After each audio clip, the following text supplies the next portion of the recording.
জন্ম দুঃখী মা দুঃখের দরদি আমার জন্ম দুঃখী মা।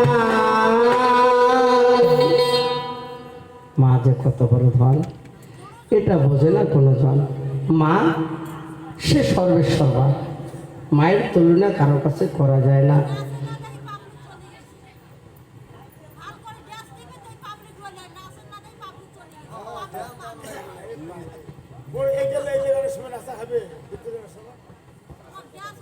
একটা কাজ করেন, যেদিন তোমার মা বাপ মরবে সেদিন নাচেন, কান্দাবার দিকে নাচবেন।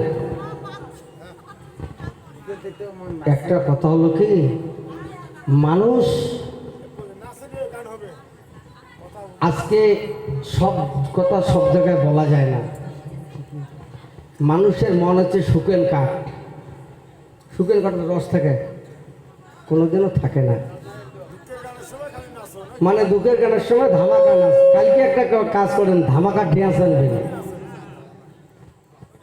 তাই না? ধামাকা ড্যান্স আনবেন, আর ওই যে হাফ না করে গেঞ্জি গাছ দিবে, শর্ট প্যান্ট কিনবে, খুব নাচবে। বিশ্বাস করে এখানে কি এগুলি আনি দেখবেন, তাতে তোমার অনেক জ্ঞান হবে। এখানে মায়ের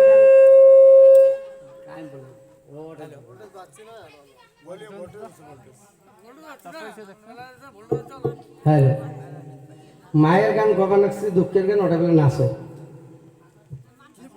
ওই জীবনে প্রথম আর কি। এই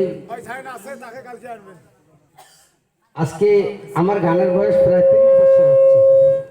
আমি ছোট্ট থেকে আমার মামার পিছনে বানাই, সেটা তো অনেকজনে জানেন। আজকে শুনলাম দুঃখের গানের সময় নাচা খায়। নাচা গান শুনবেন?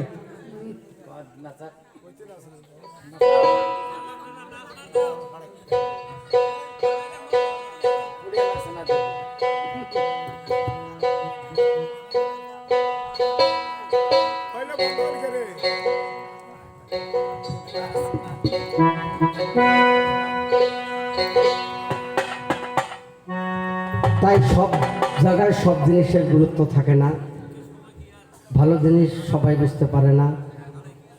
আজকে কাটামারির সিজনে ধান যখন কাটিয়ে নিয়ে ডাঙা ডাঙায় এবার কি করে, ধানটা যখন বাতাসত ধরে, ধানটা কত একজন জ্ঞানী নারী কিন্তু ধানটা কয়টা ভাগ হয়ে পড়ে? ধান তো পরিষ্কার করেন, কয়টা ভাগ হয়? 3টে। তাহলে যেটা দূরত পড়ে ওইটা কি করে, আর যেটা একটু কাছাকাছি পড়ে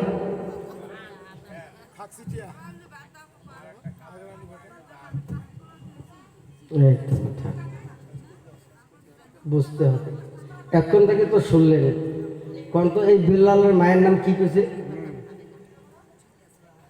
যে বিল্লালের পালা নিচ্ছে তার মায়ের নামটা তো নিশ্চয় কইছে। পালাটা বুঝছেন? এর মায়ের নামটা কি কইছে না? ও মোড়ো খেয়াল নেই।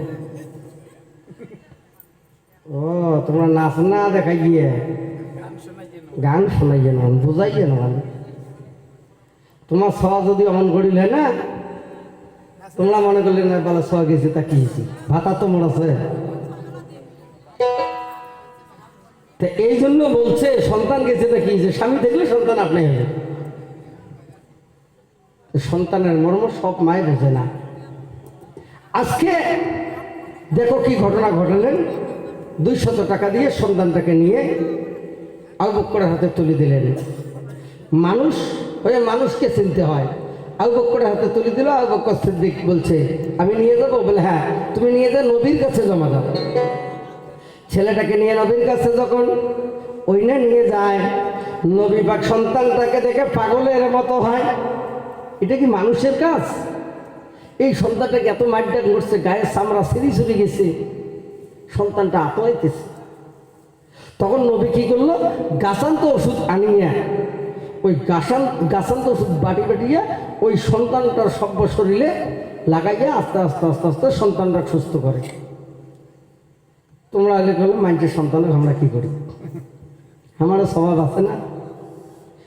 সঙ্গে সঙ্গে যখন সুস্থ করলেন, করার পরে ওই সন্তানটাকে বলছে, বাবা একটা কাজ কর, তুই কিছু পড়াশোনা কর। ছেলেটাকে সুস্থ করে মাদ্রাসায় দিল। মাদ্রাসায় যাওয়ার পরে ছেলেটা আস্তে আস্তে 30 পারা কোরআনের হাফেজ হয়ে যায়।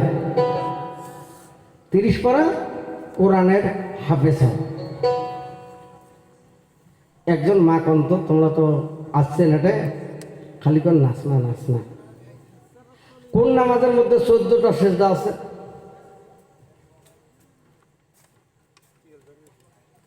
কি ভাই, জীবনে নামাজের দুপুরে চোখে দেখেন না, কবারে ভালো না। এই তো কথা। আর খালি করে নাচো। তোমার তো জাহান নামের যে কোন পাখি নিয়ে তো ঢাল দিবে, সেদিন ঠিকতে পাইবেন।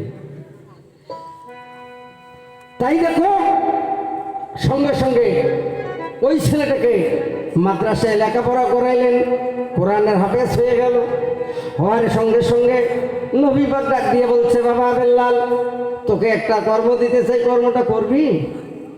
তখন বলছে, বেল্লাল কিন্তু নবীকে বাবা বলে ডাকতো, যেহেতু তার জীবন বাঁচাইছে।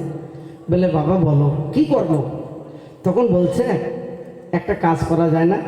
এই যে মক্কা আছে, এই মক্কায় মিনারে তুমি যে আজান দাও, তোমার আজানের ধ্বনি শুনে মক্কাবাসী আরববাসী সবাই আসবে মসজিদে, মক্কার ঘরে নামাজ পড়তে।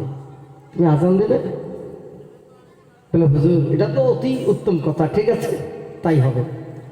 সঙ্গে সঙ্গে বেল্লাল যে আজান দেওয়া শুরু করলো, এত মধুর সুরে আজান দেয়। তাই বলছে ওই জায়গাতে কি বললেন শোনে,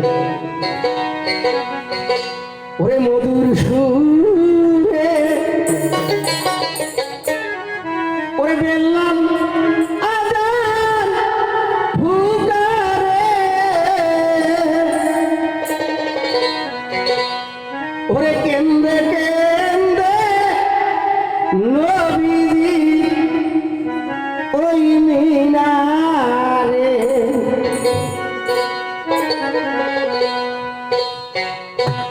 মধুর সুরে বেল্লাল আজান ফুকারে, মধুর সুরে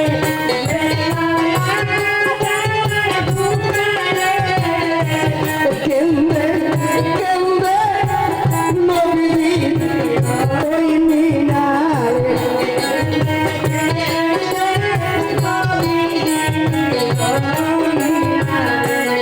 হযরত বেল্লাল হইলেন দেওয়ানা, হযরত বেল্লাল হইলেন ছোট দেশে আলিয়া গেলেন মদিনা,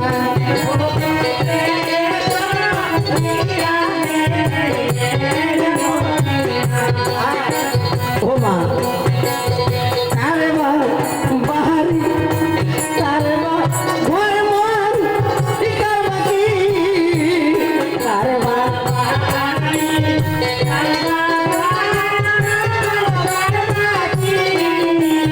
যেদিন দেহ হতে চলে যা আবে প্রাণ পাখি,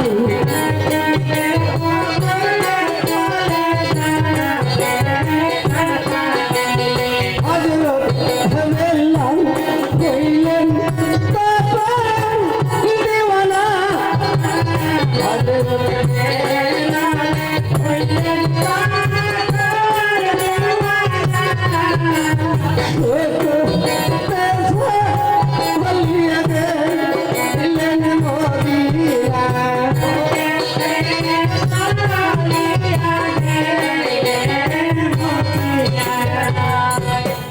কি বলছে? আজকে কারবা বাড়ি ঘর মন কারবা কি, যেদিন তোমার দেহ হাতে চলে যাবে প্রাণ পাখি। এই দুনিয়া রং তামাশা কয়দিন থাকবে, রং বিলাস কয়দিন করবে? যেদিন আজকে আজরাইল আসবে না, সেই দিন বুঝবে পাবেন বলে আমি দুনিয়াত কি করছেন, আল্লাহর কাছে কি কথা দিয়েছেন আর দুনিয়াতে কি করছেন। আল্লাহ তুই আরো মুখ দুনিয়াত পাঠাও, মুই তার সঠিক কর্মটা করি, আর মানব জন্ম হবে না, একবারই শেষ। আজকে এবার দেখো সঙ্গে সঙ্গে ওই বেল্লাল যাইতে একটু কম বেশি হলো, হযরত আলী সেদিন মিনারে উঠে আজান দিছে। এই আজানের ধ্বনি কারো কাছে যায় নাই। মক্কাবাসী বলতেছে কি ব্যাপার, আজকে কি মক্কায় আজান হয় নাই? বলে আজান তো শুনলাম না। আর কাউ বলে কাইবা না আলী নাকি কাউ আজান দিয়েছে। তখন দুবারা আবার বেল্লালকে অর্ডার করা হয়, বেল্লাল তুমি আজান দাও। আবার যখন দুবারা বেল্লাল আজান দিচ্ছে, সেদিন 19টা সুরে বেল্লালের আজানটা হচ্ছে, 19টা সুরে আজান দিচ্ছে। এই আজানের ধ্বনি আল্লাহর আরশ মহল্লায় চলে গেছে। কি ভাই, এই বিসমিল্লাহির রহমানির রহিম যে কথাটা কত কয়টা হরফ লাগে বিসমিল্লাহ লিখতে গেলে?